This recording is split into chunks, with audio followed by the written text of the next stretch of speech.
Hello दोस्तों, स्वागत है आपका ज्ञान प्राप्ति क्लास में। अगर आप डीएलएड फर्स्ट सेमेस्टर में हैं तो यह वीडियो आपके लिए बहुत महत्वपूर्ण साबित होने वाली है।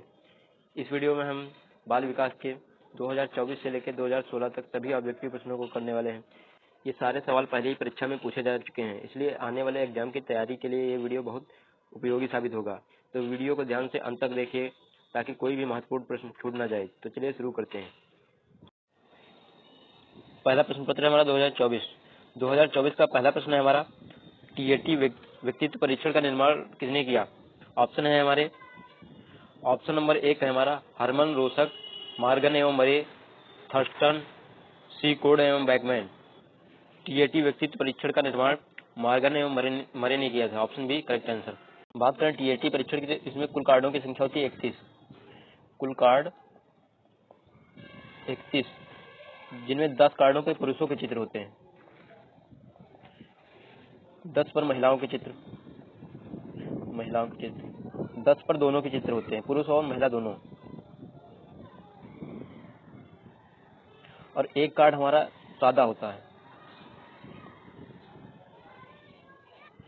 क्वेश्चन नंबर 2 है हमारा, केंद्रीय प्रवृत्ति का मापक नहीं है। ऑप्शन है हमारे मध्यमान, मध्यांक, बहुलक या प्रसार।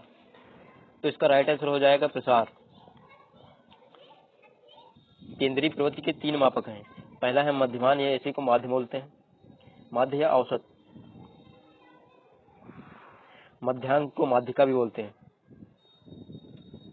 मध्यांक या माध्यिका। और तीसरा है हमारा बहुलक। बहुलक क्या होता है? हमारा दिए हुए आंकड़ों में जो सबसे ज्यादा बार आंकड़ा होता है उसी को हम बहुलक कहते हैं।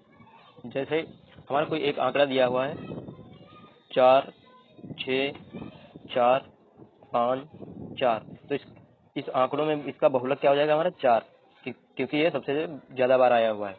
नेक्स्ट क्वेश्चन हमारा क्वेश्चन नंबर 3। क्वेश्चन नंबर 3 है हमारा, संवेग का प्रकार नहीं है। ऑप्शन है हमारे ध्यान, प्रेम, क्रोध या भय। तो इनमें से संवेग का प्रकार कौन सा नहीं है? हमारा ध्यान। ऑप्शन है करेक्ट आंसर। ये क्वेश्चन कई बार पूछा गया, हमारे कम से कम 4-5 बार तो पूछा गया होगा, या इससे ज्यादा ही पूछा गया है। बात करें संवेग की, तो मैकडूगल महोदय ने हमारे 14 संवेगों को दिया है। मैकडूगल 14 संवेगों को दिया है, और ये 14 संवेग आपको याद होने चाहिए, क्योंकि जरूरी नहीं है कि ऑप्शन में यही दिया हो। फिलहाल तो ये वाटसन महोदय ने तीन प्रमुख संवेग दिए हैं, प्रेम, क्रोध और भय। वाटसन 3 प्रमुख संवेगों को बताया जिनमें प्रेम, क्रोध और भय है। नेक्स्ट क्वेश्चन हमारा क्वेश्चन नंबर 4। क्वेश्चन नंबर 4 है हमारा, कोहलर ने अपने सीखने के सिद्धांत का प्रतिपादन किसके ऊपर प्रयोग किया? ऑप्शन है वनमानुष, कुत्ता, मनुष्य, बिल्ली। तो कोहलर ने अपना प्रयोग वनमानुष पर किया। इसका नाम क्या था? सुल्तान नमक वनमानुष पे किया। कौन सा सिद्धांत दिया था इन्होंने अंतर्दृष्टि का या सूझ का सिद्धांत दिया। सूझ का सिद्धांत। कुत्ते पर पावलाव महोदय ने प्रयोग किया था। पावलाव। कौन सा सिद्धांत दिया था उन्होंने? शास्त्रीय अनुबंधन का सिद्धांत। अब बात करें बिल्ली पर हमारा थॉर्नडाइक महोदय ने बिल्ली पे प्रयोग किया था, और इन्होंने अपना सिद्धांत दिया प्रयास एवं त्रुटि का सिद्धांत। अगला क्वेश्चन हमारा क्वेश्चन नंबर 5। क्वेश्चन नंबर 5 हमारा, स्मृति का अंग नहीं है। सीखना, धारण, चिंतन या पहचान। तो स्मृति का अंग नहीं, पूछ रहा नहीं है। तो बात करें स्मृति की, तो स्मृति के 4 अंग हैं। वुडवर्थ महोदय ने हमारे स्मृति के 4 अंग बताए हैं। कौन कौन से? सीखना, धारण और पुनः स्मरण और पहचान। तो स्मृति के कितने अंग हैं? 4। सीखना, धारण, पुनः स्मरण और पहचान। ये क्वेश्चन भी मोस्ट इंपॉर्टेंट है, बार बार पूछा गया परीक्षा में। नेक्स्ट क्वेश्चन हमारा क्वेश्चन नंबर 6। क्वेश्चन नंबर 6 हमारा, कल्पना की सामग्री स्मृतियां है, यह कथन किसका है? ऑप्शन है हमारे बोरिंग व अन्य, गेट्स व अन्य, रेबर्न, मैकडूगल। तो इसका राइट आंसर हो जाएगा बोरिंग व अन्य। Option A correct answer. Question number 7 है हमारा, किसी परिस्थिति में प्राप्त ज्ञान प्रशिक्षण व अन्य दूसरी परिस्थिति में उपयोग करना कहलाता है। ऑप्शन है हमारे सीखने का वक्र, सीखने की प्रेरणा, सीखने की रुचि या सीखने का स्थानांतरण। तो इसका राइट आंसर हो जाएगा सीखने का स्थानांतरण। कहने का अर्थ ये है कि एक स्थिति में सीखा हुआ ज्ञान अगर दूसरी स्थिति में सीखे हुए ज्ञान को प्रभावित कर रहा है तो इस क्रिया को हम सीखने का स्थानांतरण कहते हैं। जैसे अगर आपको स्कूटी चलानी आती है तो बाइक चलाने में आपको ज़्यादा दिक्कत नहीं होगी। नेक्स्ट क्वेश्चन हमारा क्वेश्चन नंबर 8। क्वेश्चन नंबर 8 है हमारा, बहुलक के लिए संकेताक्षर का प्रयोग होता है Y, M, Z या S। तो बहुलक के लिए हम बहुलक को हम Z से डिनोट करते हैं। क्वेश्चन नंबर 9 है हमारा, धारण का संबंध निम्न में से किससे है? रुचि, ध्यान या विकास स्मृति। तो अभी हम लोगों ने पढ़ा था स्मृति के कितने अंग हैं? 4। उन्हीं में से हमारा पूछ रहा है धारण का संबंध निम्न में से किससे है, तो इसका हमारा स्मृति से हो जाएगा। स्मृति के कितने अंग हैं? 4, उनमें से धारण एक है। अगला क्वेश्चन हमारा क्वेश्चन नंबर 10, निम्न में से गेस्टाल्ट सिद्धांत है? प्रयास एवं त्रुटि सिद्धांत, अंतर्दृष्टि सिद्धांत, संबंध प्रतिक्रिया सिद्धांत या क्रिया प्रसूत अधिगम सिद्धांत। तो इसका राइट आंसर हो जाएगा अंतर्दृष्टि सिद्धांत। Option B correct answer. अगला प्रश्न हमारा क्वेश्चन नंबर 11, प्रेरणा का तत्पर सजीव प्रयास है। यह कथन किसका है? गुड का, डावेल का, एवरिल का या वुडवर्थ का। तो प्रेरणा का तात्पर्य है सजीव प्रयास, यह कथन हमारा एवरिल का। Option C correct answer. Next question हमारा क्वेश्चन नंबर 12 है हमारा, सामान्यीकरण सिद्धांत के प्रतिपादक हैं थॉर्नडाइक, C.H. जड़, विकनर या गेट्स व अन्य। तो सामान्यीकरण का सिद्धांत हमारा C.H. जड़ ने दिया था। Option B correct answer.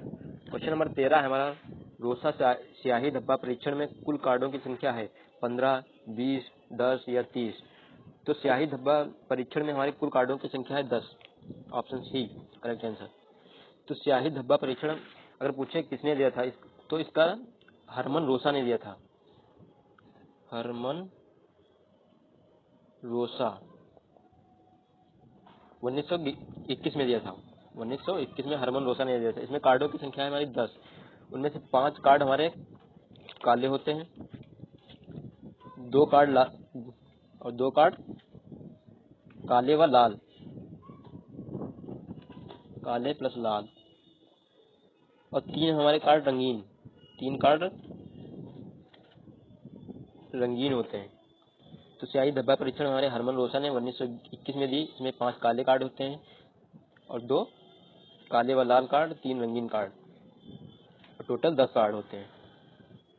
अगला पेपर हमारा 2023 का पहला प्रश्न हमारा, केंद्रीय प्रवृत्ति का मापक नहीं है। फिर से वही रिपीटेड क्वेश्चन है जो 2024 में आया था। ऑप्शन है मध्यमान, मध्यांक, प्रसार या बहुलक। तो इसका राइट आंसर क्या था? प्रसार। Option C correct answer. अगला प्रश्न हमारा क्वेश्चन नंबर 2, थॉर्नडाइक ने सीखने से संबंधित मुख्य कितने नियमों सिद्धांतों का प्रतिपादन किया है? ऑप्शन हमारे दिए गए 5, 4, 3, 6 और 3। अगर पूछे कि मुख्य नियम कितने हैं तो थॉर्नडाइक ने मुख्य नियम 3 दिए हैं। कौन कौन से हमारे? पहला हमारा तत्परता का नियम, अगर दूसरा हमारा प्रभाव का नियम, और एक हमारा तीसरा प्रयास का नियम। अगर हमसे पूछे थॉर्नडाइक के गौड़ नियम कितने, तो गौड़ नियम हमारे 5 हैं। 5 हैं गौड़, और 3 है हमारे मुख्य नियम। 5 गौड़ नियम, 3 मुख्य नियम। क्वेश्चन नंबर 3 है हमारा, नवजात शिशु में हड्डियों की संख्या होती है 100, 205, 270 या 306।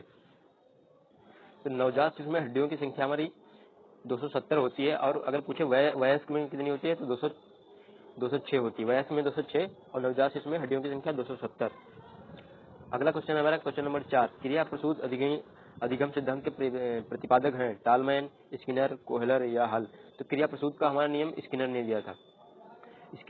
स्किनर ने अपना प्रयोग किस पे किया था? इन्होंने अपना प्रयोग चूहों पर किया था। क्वेश्चन नंबर 5 है हमारा, आपराधिक प्रवृत्ति का सर्वाधिक विकास होता है शैशवावस्था में, बाल्यावस्था में, किशोरावस्था में या प्रौढ़ावस्था में। तो आपराधिक प्रवृत्ति हमारी सबसे ज्यादा किशोरावस्था में होती है। Option C correct answer. अगला प्रश्न हमारा क्वेश्चन नंबर 6, संज्ञानात्मक क्षमता की कमी से व्यक्ति में कठिनाई होती है शारीरिक विकास की, बौद्धिक विकास में, व्यवसायिक विकास में या समायोजन में। तो संज्ञानात्मक क्षमता की कमी से हमारी बौद्धिक विकास में कमी होती है। Option B correct answer. अगला प्रश्न हमारा क्वेश्चन नंबर 7, किसी दूसरी वस्तु की अपेक्षा एक ही वस्तु पर चेतना का केंद्रीकरण अवधान है या कथन है? क्रो एंड क्रो का, वुडवर्थ का, डम्बिल का या एवरिल का? इसका राइट आंसर हो जाएगा एवरिल का। क्वेश्चन नंबर 8 है हमारा, बुद्धि का विकास लगभग पूर्ण हो जाता है शैशवावस्था में, बाल्यावस्था में, किशोरावस्था में या सभी अवस्थाओं में? तो बुद्धि का विकास हमारा किशोरावस्था में पूर्ण होता है, लगभग किशोरावस्था, ऑप्शन सी करेक्ट आंसर। अगला प्रश्न हमारा क्वेश्चन नंबर 9, सीखने को प्रभावित करने वाला सबसे महत्वपूर्ण कारक है प्रेरणा, ध्यान, रुचि या स्मृति? तो इसका राइट आंसर हो जाएगा प्रेरणा, मोटिवेशन। किसी चीज को सीखने के लिए सबसे जरूरी चीज है वो प्रेरणा है। अगर आपके अंदर प्रेरणा नहीं है तो आपका ना ही ध्यान लगेगी, ना ही उस कार्य को करने में रुचि आएगी। तो सीखने को प्रभावित करने वाला सबसे प्रभावकारी कारक है हमारा प्रेरणा, ऑप्शन ए करेक्ट आंसर। अगला प्रश्न है हमारा क्वेश्चन नंबर 10।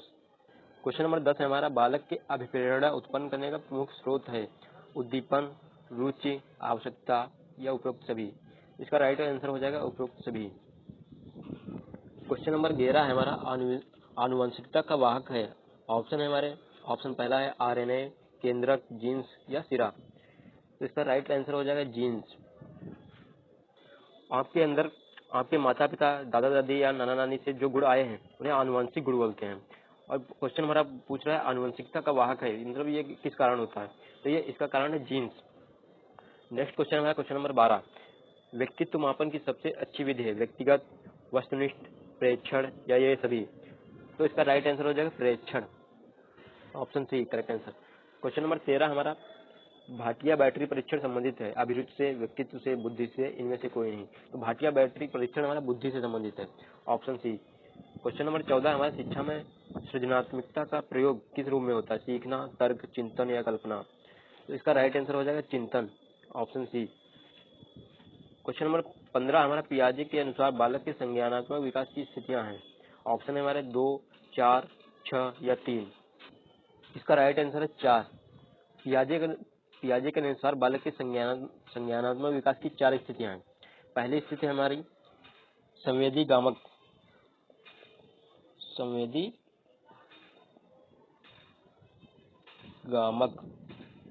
अवस्था।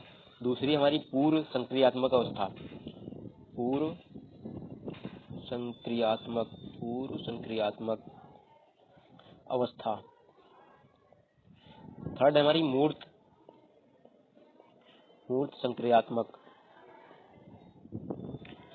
संक्रियात्मक अवस्था। चौथी हमारी अमूर्त संक्रियात्मक अवस्था। इसका है हमारा 0 से 2 वर्ष, 0 से 2 वर्ष। पूर्व संक्रियात्मक अवस्था में हमारा 2 से 7 वर्ष की आयु के बालक आते हैं। और मूल संक्रियात्मक अवस्था में हम 7 से 11 वर्ष आयु वर्ग के छात्र इसमें आते हैं। अमूर्त संक्रियात्मक में हम 11 वर्ष से अधिक आयु के, 11 वर्ष से अधिक। पियाजे ने 4 अवस्था दिए हैं, संवेदी गामक अवस्था, पूर्व संक्रियात्मक अवस्था, मूर्त संक्रियात्मक अवस्था, अमूर्त संक्रियात्मक अवस्था। संवेदी गामक अवस्था में 0 से 2 वर्ष की आयु के छात्र आते हैं। पूर्व संक्रियात्मक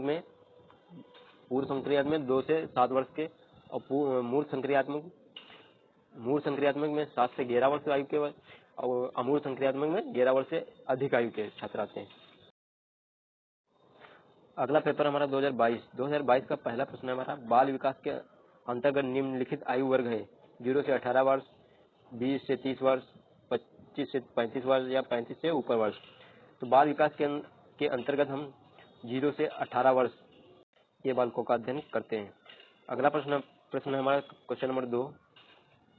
क्वेश्चन नंबर 2 है हमारा, बुद्धि का विकास लगभग पूर्ण हो जाता है शैशवावस्था में, बाल्यावस्था में, किशोरावस्था में या सभी अवस्थाओं में? ये सारे रिपीटेड क्वेश्चन आने लगे हैं। इसका राइट आंसर था किशोरावस्था में, option C correct answer. Question number 3 है, नवजात शिशु में हड्डियों की संख्या होती है, ऑप्शन है 100, 205, 270 या 350? अभी हम लोगों ने इस क्वेश्चन को भी पढ़ा था, तो इसका राइट आंसर था 270। क्वेश्चन नंबर 4 है, सीखने को प्रभावित करने वाला सबसे महत्वपूर्ण कारक है, ये क्वेश्चन भी हम लोग पढ़ चुके हैं, प्रेरणा, ध्यान, रुचि या स्मृति? इसका राइट आंसर था प्रेरणा, ऑप्शन ए करेक्ट आंसर। अगला प्रश्न हमारा प्रश्न नंबर 5, सीखने की सही परिभाषा है आदेशों का पालन करना, रटना, अनुभव और प्रशिक्षण द्वारा व्यवहार में परिवर्तन, दूसरों के साथ काम करना। इसका राइट आंसर हो जाएगा ऑप्शन 3, अनुभव और प्रशिक्षण द्वारा व्यवहार में परिवर्तन सीखने की सही परिभाषा है। अगला प्रश्न है हमारा क्वेश्चन नंबर 6।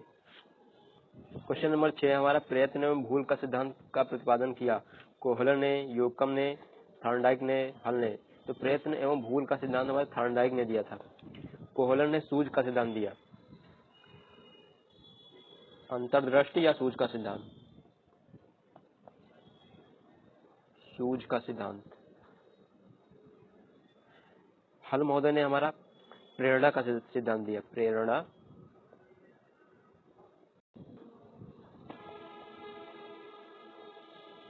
क्वेश्चन नंबर 7 है हमारा बालक के नैतिक विकास का तात्पर्य है उसके सामाजिक विकास से, शारीरिक विकास से, धार्मिक विकास से या चारित्रिक विकास से।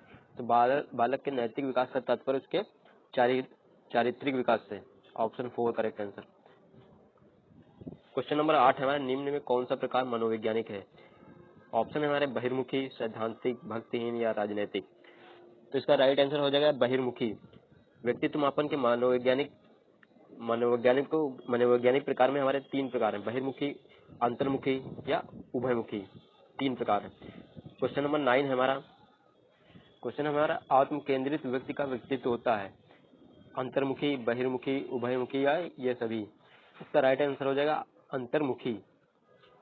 क्वेश्चन नंबर 10 है हमारा चिंतन के साधनों में एक है संकेत, रटना, गुणों का विश्लेषण, सामान्यीकरण। तो इसका राइट आंसर हो जाएगा संकेत। Option A correct answer.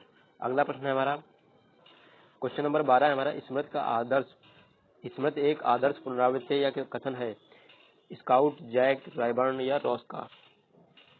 इसका राइट आंसर हो जाएगा scout. Option A correct answer. अगला प्रश्न हमारा क्वेश्चन नंबर 13 सृजनात्मक बालक की विशेषता है कि वह संवेदनशील होता है, प्रयास प्रिय होता है, जिज्ञासु होता है या उपरोक्त सभी। इसका राइट आंसर हो जाएगा उपरोक्त सभी। क्वेश्चन नंबर 14 हमारा संवेग का प्रकार नहीं है क्रोध, भय, ध्यान, प्रेम। ये क्वेश्चन हमारा हर पेपर में देखने को मिलता है। इसका राइट आंसर हो जाएगा ध्यान। क्वेश्चन नंबर 15 हमारा फ्रायड के अनुसार आक्रामकता का कारण है उच्च अधिगम, उद्दोलन, जिज्ञासा या उपलब्धि प्रेरक। इसका राइट आंसर हो जाएगा ऑप्शन बी उद्दोलन। ये थे बाल विकास के ऑब्जेक्टिव क्वेश्चन 2024 से लेकर 2022 तक। अगर आप इस वीडियो को ध्यान से देखेंगे तो परीक्षा में कई सवाल सीधे सीधे यहीं से मिलेंगे। उम्मीद है ये वीडियो आपकी तैयारी में मददगार रहेगा। अगर अच्छा लगे तो इसे लाइक करें, अपने दोस्तों के साथ शेयर करें और चैनल को सब्सक्राइब करें ताकि आपको अगले पार्ट का नोटिफिकेशन समय पर मिल सके। अगले पार्ट में हम 2019 से लेके 2016 तक ऑब्जेक्टिव क्वेश्चन करेंगे, तो उस वीडियो को जरूर देखना। तो मिलते हैं अगले पार्ट में, तब तक के लिए बाय बाय।